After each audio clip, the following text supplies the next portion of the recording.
ਹੁਣ ਅੱਗੇ ਵਧਦੇ ਅਗਲੀ ਖਬਰ ਦਾ ਰੁਖ ਕਰਦੇ ਹਾਂ। ਖਬਰ ਜਲੰਧਰ ਤੋਂ ਹੈ। ਜਲੰਧਰ ਦੇ ਵਿੱਚ ਨਸ਼ਾ ਤਸਕਰਾਂ ਦੇ ਖਿਲਾਫ ਪੁਲਿਸ ਦੇ ਵੱਲੋਂ ਮੁਹਿੰਮ ਚਲਾਈ ਗਈ ਹੈ। ਕਾਜ਼ੀ ਮੰਡੀ ਦੇ ਵਿੱਚ ਪੁਲਿਸ ਨੇ ਸਰਚ ਅਭਿਆਨ ਚਲਾਇਆ ਤੇ ਪੁਲਿਸ ਨੇ ਇਲਾਕੇ ਦੇ ਵਿੱਚ ਫਲੈਗ ਮਾਰਚ ਵੀ ਕੱਢਿਆ। ਨਸ਼ਾ ਤਸਕਰਾਂ ਨੂੰ ਬਾਜ਼ ਆਉਣ ਦੀ ਚੇਤਾਵਨੀ ਦਿੱਤੀ ਗਈ ਹੈ ਤੇ ਨਾਲ ਹੀ ਕਿਹਾ ਗਿਆ ਕਿ ਨਸ਼ਾ ਨਹੀਂ ਵੇਚਣ ਦਿੱਤਾ ਜਾਵੇਗਾ, ਕਾਰੋਬਾਰ ਨਹੀਂ ਹੋਣ ਦਿੱਤਾ ਜਾਵੇਗਾ, ਸਖਤ ਕਾਰਵਾਈ ਕੀਤੀ ਜਾਵੇਗੀ ਪੁਲਿਸ ਦੇ ਵੱਲੋਂ। ਤੇ ਇੱਕ ਸੁਨੇਹਾ ਨਸ਼ੇ ਦੇ ਖਿਲਾਫ ਜੋ ਮੁਹਿੰਮ ਚਲਾਈ ਗਈ ਹੈ ਉਸ ਦੇ ਜ਼ਰੀਏ ਦਿੱਤਾ ਜਾ ਰਿਹਾ ਹੈ। फ्लैग मार्च कढ़िया गया, बड़े अधिकारी खुद अगवाई इस पूरे फ्लैग मार्च की कर रहे सन। सर्च मुहिम भी चलाई गई तो उस तो बाद पुलिस ने यह भी चेतावनी दी है कि नशे के खिलाफ उन्होंने ये मुहिम जारी रहेगी तो नशे के खिलाफ जेकर किसी तरह का भी कोई लिप्त पाया गया तो उसके खिलाफ एक्शन लिया जाए। जेकर सानू कोई भी किसी किस्म की सूचना मिलती है इन्हां दे अगेंस्ट इन्हां दे खिलाफ जिहड़ा लीगल एक्शन होएगा। ਇਹਦੇ 'ਚ ਸਾਨੂੰ ਕੁਝ ਇਨਪੁਟ ਸੀਗੇ ਐਂਡ ਐਜ਼ ਸੱਚ 9 ਘਰਾਂ ਦੇ ਵਿੱਚ ਅਸੀਂ ਰੇਡ ਕੀਤੀ ਸੀਗੀ, ਕੋਈ ਐਜ਼ ਰਿਕਵਰੀ ਨਹੀਂ ਹੋਈ ਤਾਂ ਉਹ ਮੁਹਿੰਮ ਚੱਲਦੀ ਪਈ। But at the same time ਅਸੀਂ ਅੱਜ ਜਿਹੜਾ ਹੈ ਫਲੈਗ ਮਾਰਚ ਦਾ ਵੀ ਇੱਥੇ ਇੱਕ ਇਨੀਸ਼ੀਏਟਿਵ ਲਿਆ ਹੈ। ਸਾਨੂੰ ਕੁਝ ਸ਼ਿਕਾਇਤਾਂ ਮੌਸੂਲ ਹੋਈ ਸੀਗੀ ਇਸ ਏਰੀਆ ਨੂੰ ਲੈ ਕੇ, तो ਇਹਦਾ ਜਿਹੜਾ ਇਨੀਸ਼ੀਏਟਿਵ ਹੈ ਉਪਰਾਲਾ ਹੈ ਉਹ ਇਸ ਕਰਕੇ ਹੈ ਤਾਂ ਕਿ ਜਿਹੜੇ ਐਂਟੀ ਸੋਸ਼ਲ ਐਲੀਮੈਂਟਸ ਹੈ ਉਹਨਾਂ ਨੂੰ ਮੈਸੇਜ ਆਏ ਸਾਡੇ ਵੱਲੋਂ ਤਾਂ ਕਿ ਉਹ ਜਿਹੜਾ ਇਹ ਗਲਤ ਕੰਮ ਹੈ ਉਹ ਛੱਡ ਦੇ।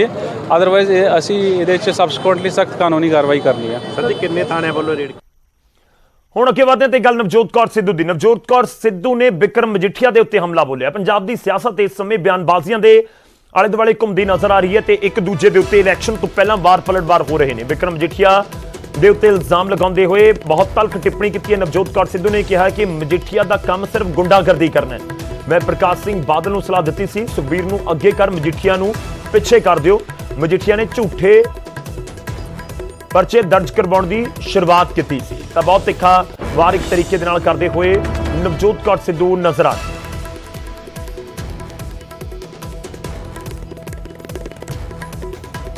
पता किया था।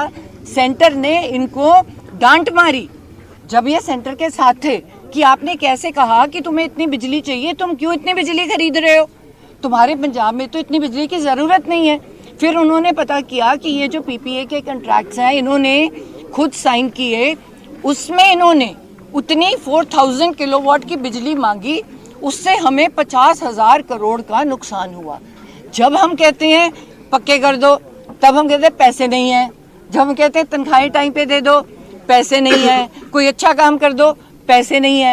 तो पैसा अगर एक ही परिवार खाई जाएगा तो पहले ही कह रहे थे कि टुट्टी कॉलेज में जो बंदा आया था, आज 5 सितारा होटल, 7 सितारा होटल, इतनी प्राइवेट बसें, हम सब लोग नौकरी करते हैं। एमएलए आपको याद रखना पड़ेगा कि एमएलए मंत्री हो चाहे ये नौकर हैं, क्योंकि लोगों के चुने हुए नुमाइंदे हैं, मतलब कि हम गवर्नमेंट के सर्वेंट्स हैं, हमें गवर्नमेंट की सैलरी मिलती है। मेरी salary as a MLA doctor की सैलरी से कम थी तो मैं क्यों कुछ नहीं बना पाई, तो मेरा लिविंग स्टैंडर्ड कम हुआ। तो इन लोगों का ऐसा क्या लॉटरियां लग जाती हैं एमएलए और एमपी बनके कि ये इतने करोड़ों के महल और 7 सितारा और ये होटल एक्सपोज कौन आपके सामने रोज एक्सपोज हो रहे हैं। 4.5 साल से तुसी भी नहीं कर पाए। देखो मैंने कहा कैप्टन अमरिंदर सिंह जी इनके साथ थे, हमने जो भी हमारे साथ हुआ इसीलिए हुआ क्योंकि नवजोत सिद्धू ने कह दिया कि 75-25 चलता है। अब क्या होता है कि एक बंदा 10 साल जब राज करता है तो वो चोरी करनी सिखा देता है। हर इंसान को शौक होता है कि मैं पैसे बनाऊं, तो उसको अकाली दल ने 10 साल राज किया, उन्होंने चोरी करने के तरीके सिखाए, उन्होंने सब सारे पंजाब को मैं कह रही हूँ सारे पंजाब को सिखाए। जो बंदा ये गलत काम कर रहा है, जो बंदा इसमें अकेले एमएलए नहीं होते, कंट्रैक्टर होते हैं, सारे बंदे होते हैं। नवजोत ने क्या कहा कि कॉरपोरेशन बना दो। अब चन्नी जी क्या कह रहे हैं, है ना, कि 5 रुपए स्क्वायर फीट पे उठाएंगे।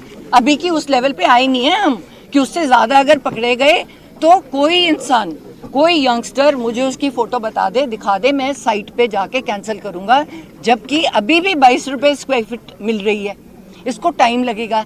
जब फिक्स हो गई, ये नवजोत का क्या रोना था शुरू से कि फिक्स कर दो, जो हमारा यूथ बाहर जा रहा है, हमारी सारी पंजाब की रिस्पॉन्सिबिलिटी बनती है कि हम ये जो चोरियाँ हो रही हैं, चाहे बसों में थी, चाहे लिकर माफिया में थी, चाहे सैंड माफिया में थी, हम पिछले पे क्यों जाएं?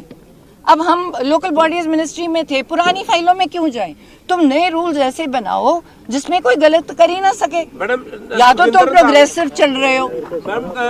ਐਸਟੀਐਫ ਦੀ ਰਿਪੋਰਟ ਮੈਮ ਕਿਤੇ ਨਾ ਕਿਤੇ ਜਨਤਕ ਕਰਨ ਦੀ ਮੰਗ ਕੀਤੀ ਜਾ ਰਹੀ ਹੈ ਸੁਖਜਿੰਦਰ ਸਿੰਘ ਰੰਧਾਵਾ ਕੋਲ ਗ੍ਰਹਿ ਮੰਤਰਾਲਾ ਪਰ ਹਾਲੇ ਵੀ ਕਿਤੇ ਨਾ ਕਿਤੇ ਰਿਪੋਰਟ ਜਿਹੜੀ ਹੈ ਜਨਤਕ ਨਹੀਂ ਹੁੰਦੀ ਜਾਪਦੀ। ਕੱਲ ਵੀ ਵਿਧਾਨ ਸਭਾ ਦੇ ਵਿੱਚ ਇਹੀ ਮੁੱਦਾ ਉੱਠਿਆ ਸੀਗਾ। 18 या 19 को हाई कोर्ट ने कहा है, ਮੈਂ ਪੰਜਾਬੀ हाई कोर्ट ने ऑलरेडी, मैनू एग्जैक्ट डेट याद नहीं, मैनू लगता है 19 है, 19 नवंबर 19 नवंबर ਨੂੰ ਰਿਪੋਰਟ ਜਨਤਕ ਹੋ ਰਹੀ ਹੈ, ਖੁੱਲ ਰਹੀ ਹੈ। ਜੱਜਾਂ ਨੇ ਕਿਹਾ ਸੀਗਾ, ਡਬਲ ਬੈਂਚ ਦਾ ਜੱਜ ਹੈ, ਉਹਨਾਂ ਨੇ ਕਿਹਾ ਸੀ ਸਾਨੂੰ ਪੜਨ ਨੂੰ ਰਿਪੋਰਟ ਟਾਈਮ ਚਾਹੀਦਾ ਹੈਗਾ। ਉਹ ਰਿਪੋਰਟ ਜਦੋਂ ਖੁੱਲੇਗੀ ਪਹਿਲਾ ਨਾਮ ਆਏਗਾ। ਸਾਰੇ ਕਹਿੰਦੇ ਸੀਗੇ ਖੈਰਾ ਵੀ ਨਹੀਂ ਫੜਿਆ ਜਾਏਗਾ, ਜਦੋਂ ਕਿ ਈਡੀ ਦਾ ਨੋਟਿਸ ਆਇਆ ਸੀਗਾ ਤੁਹਾਡੇ ਸਾਹਮਣੇ ਖੈਰਾ ਵੀ ਫੜਿਆ ਗਿਆ ਕਿਉਂਕਿ ਉਹਨੇ ਕਿਤੇ ਨਾ ਕਿਤੇ ਬਾਹਰਲੇ ਪੈਸਿਆਂ ਦਾ ਕੀਤੀ ਸੀਗੀ ਪ੍ਰੋਬਲਮ। ਪਹਿਲਾਂ ਤੁਸੀਂ ਕਦੇ ਨਹੀਂ ਦੇਖਿਆ ਵੀ ਐਮਐਲਏ ਫੜੇ ਗਏ। ਬੈਂਸ ਬ੍ਰਦਰ ਤੇ ਵੀ ਰੇਪ ਦਾ ਪਰਚਾ ਹੋਇਆ, ਪਹਿਲਾਂ ਤਾਂ ਕਦੇ ਨਹੀਂ ਹੋਇਆ। ਸੋ ਜੇ ਸਾਡੀ ਸਰਕਾਰ ਆਈ ਹੈ ਤਾਂ ਥੋੜੇ ਜਿਹੇ ਸਟ੍ਰਿਕਟ ਹੋ ਰਿਹਾ ਹੈ ਤਾਂ ਲੋਕ ਫੜੇ ਜਾ ਰਹੇ ਹੈ। ਤੇ ਜਿਹੜੀਆਂ ਬੱਸਾਂ ਫੜੀਆਂ ਗਈਆਂ ਉਹਨਾਂ ਚੋਂ 40% ਤਾਂ ਕਾਂਗਰਸ ਦੀਆਂ ਵੀ ਬੱਸਾਂ ਹੈ ਤੇ ਕਾਂਗਰਸ ਵਾਲੇ ਐਮਐਲਏ ਨੂੰ ਵੀ ਤਾਂ ਕਿਹਾ ਗਿਆ ਵੀ ਤੁਸੀਂ ਵੀ ਪੈਸੇ ਜਮ੍ਹਾਂ ਕਰਾਓ जो ਤੁਸੀਂ ਕਾਂਗਰਸੀਆਂ ਨੇ ਆਪਣੀਆਂ ਪ੍ਰਾਈਵੇਟ ਇੱਕ ਪਰਮਿਟ ਤੇ ਕੀਤੀਆਂ ਹੈ। ਵਿਕਰਮ ਮਜੀਠੀਆ ਚੁਣੌਤੀ ਦੇ ਰਹੇ ਹੈ, ਵਿਕਰਮ ਮਜੀਠੀਆ ਨੇ ਸਾਫ਼ ਚੁਣੌਤੀ ਦਿੱਤੀ ਹੈ। ਫਿਰ ਅੱਜ ਕੱਲ ਵਿੱਤ ਮੰਤਰੀ ਕਹਿ ਰਹੇ ਨੇ ਕਿ ਅਸੀਂ ਉਹਨਾਂ ਕੋਲੋਂ ਹੀ ਬਿਜਲੀ ਲਵਾਂਗੇ ਪਰ ਗੱਲ ਕਰਕੇ ਲਵਾਂਗੇ ਹੁਣ ਅਸੀਂ। ਮੈਂ ਕਹਿੰਨੀ ਆ ਕਿਉਂਕਿ ਅਦਰਵਾਈਜ਼ ਤੁਹਾਡੇ ਹਾਈ ਕੋਰਟ ਚੈਲੰਜ ਹੋ ਜਾਂਦੇ ਆ। ਜਿਹੜਾ ਰੇਟ ਤੇ ਤੁਹਾਨੂੰ ਮਾਰਕੀਟ 'ਚ ਮਿਲ ਰਹੀ ਹੈ, ਜਿਹੜੇ ਰੇਟ ਤੇ ਮਾਰਕੀਟ ਮਿਲ ਰਹੀ ਹੈ, ਜੇ ਅਗਲਾ ਬੰਦਾ, ਹਰ ਬੰਦੇ ਦੀ ਪਹਿਲੀ ਉਸ ਬੰਦੇ ਦੀ ਪ੍ਰਾਇੋਰਟੀ ਹੁੰਦੀ ਹੈ ਜਿਹੜੇ ਬੰਦੇ ਨਾਲ ਤੁਹਾਡਾ ਕੰਟਰੈਕਟ ਸਾਈਨ ਕੀਤਾ ਹੋਵੇ। ਇਹ ਚਾਹੇ ਘਰ ਦਾ ਹੋਵੇ ਚਾਹੇ ਕੋਈ ਗੱਲ ਹੋਵੇ, ਉਹ ਰੱਦ ਇਸ ਲਈ ਹੋ ਸਕੇ, ਪਹਿਲਾਂ ਨਹੀਂ ਹੋ ਸਕੇ ਕਿਉਂਕਿ ਉਹਨਾਂ ਕੋਲ ਕੋਲਾ ਜਿਹੜਾ ਸੀਗਾ ਉਹਦੀ ਕੋਈ ਕੰਡੀਸ਼ਨਸ ਹੁੰਦੀਆਂ। ਤੁਸੀਂ ਪਿੱਛੇ ਕੋਲਾ ਰੱਖਣਾ ਹੁੰਦਾ ਹੈ, ਕੋਲਾ ਮਹਿੰਗਾ ਹੋਊਗਾ ਤਾਂ ਉਹਦੇ ਹਿਸਾਬ ਨਾਲ ਤੁਸੀਂ ਥੋੜਾ ਐਕੋਮੋਡੇਟ ਕਰੋਗੇ। ਹੁਣ ਰੂਲਸ ਟੁੱਟੇ ਦੇ ਰਹੇ ਬਾਰ-ਬਾਰ ਵਿਕਰਮ ਮਜੀਠੀਆ ਸ਼ਰੇਆਮ।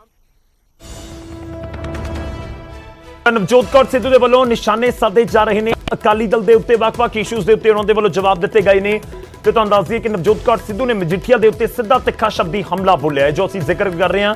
ਤੇ ਜੋ ਭਾਸ਼ਾ ਦਾ ਇਸਤੇਮਾਲ ਕੀਤਾ ਗਿਆ ਹੈ ਕਿ ਮਜੀਠੀਆ ਸਿਰਫ ਗੁੰਡਾਗਰਦੀ ਦਾ ਕੰਮ ਕਰਦਾ ਹੈ, ਇਸ ਤਰੀਕੇ ਦੀਆਂ ਜਿਹੜੀਆਂ ਟਿੱਪਣੀਆਂ ਨੇ, ਸ਼ਬਦਾਵਲੀ ਉਹ ਵਰਤੀ ਗਈ ਹੈ। ਖੈਰ ਦੂਜੇ ਪਾਸੇ ਜੇਕਰ ਦੇਖਿਆ ਜਾਵੇ ਪੰਜਾਬ ਦੀ ਸਿਆਸਤ 'ਚ ਪਿਛਲੇ ਕੁਝ ਦਿਨਾਂ ਦੇ ਦੌਰਾਨ ਇਸ ਤਰੀਕੇ ਦੀਆਂ ਟਿੱਪਣੀਆਂ ਬਹੁਤ ਇੱਕ ਦੂਜੇ ਉੱਤੇ ਹੋਈਆਂ ਨੇ। ਕੱਲ ਦਾ ਹੀ ਅਸੀਂ ਦਿਨ ਦਾ ਜ਼ਿਕਰ ਕਰੀਏ ਤਾਂ ਵਿਧਾਨ ਸਭਾ ਦਾ ਸੈਸ਼ਨ ਸੀ, ਸੈਸ਼ਨ ਦੇ ਅੰਦਰ ਤਸਕਰ ਤੇ ਦੂਜੇ ਪਾਸੇ ਅਜਿਹੇ ਸ਼ਬਦਾਂ ਦਾ ਇਸਤੇਮਾਲ ਜਾਂ ਕਹੀਏ ਕਿ ਤੂ ਤੜਾਕ ਤੱਕ ਮਾਮਲਾ। ਔਰ ਕਿਉਂਕਿ ਆਵਾਜ਼ ਸਦਨ ਦੇ ਅੰਦਰੋਂ ਬਾਹਰ ਨਹੀਂ ਆਈ ਮਾਈਕ ਦੇ ਜ਼ਰੀਏ ਵੀ, ਤਾਂ ਸ਼ਾਇਦ ਇਸ ਤੋਂ ਵੀ ਅੱਗੇ ਪੂਰਾ ਮਾਮਲਾ ਨਿਕਲ ਗਿਆ ਹੋਵੇ। ਪਰ ਤਸਵੀਰਾਂ ਜੋ ਆਈਆਂ ਸੀ ਵਿਕਰਮ ਮਜੀਠੀਆ ਤੇ ਨਵਜੋਤ ਸਿੰਘ ਸਿੱਧੂ ਜਦੋਂ ਆਮੋ ਸਾਹਮਣੇ ਖੜੇ ਹੋਏ ਸਨ ਤਾਂ ਖੂਬ ਤਿੱਖੀ ਤਕਰਾਰ ਉਹਨਾਂ ਦੇ ਵਿੱਚ ਹੁੰਦੀ ਹੋਈ ਨਜ਼ਰ ਆ ਰਹੀ ਸੀ। ਹੁਣ ਨਵਜੋਤ ਕੌਰ ਸਿੱਧੂ ਤੇ ਮਜੀਠੀਆ ਫੈਮਿਲੀ ਆਪਸ ਦੇ ਵਿੱਚ ਲਗਾਤਾਰ ਜਿਹੜੀਆਂ ਨਿੱਜੀ ਟਿੱਪਣੀਆਂ ਜਾਂ ਫਿਰ ਇੱਕ ਦੂਜੇ ਦੇ ਉੱਤੇ ਇਲਜ਼ਾਮ ਤਰਾਸ਼ੀਆਂ ਕਰਦੇ ਰਹੇ ਨੇ। ਇੱਕ ਵਾਰ ਫਿਰ ਤੋਂ ਨਵਜੋਤ ਕੌਰ ਸਿੱਧੂ ਮੋਰਚਾ ਵਿਕਰਮ ਮਜੀਠੀਆ ਦੇ ਖਿਲਾਫ ਖੋਲ ਰਹੇ ਨੇ। ਛੋਟੇ ਜਿਹੇ ਬ੍ਰੇਕ ਲਈ ਰੁਕ ਰਹੇ ਹਾਂ।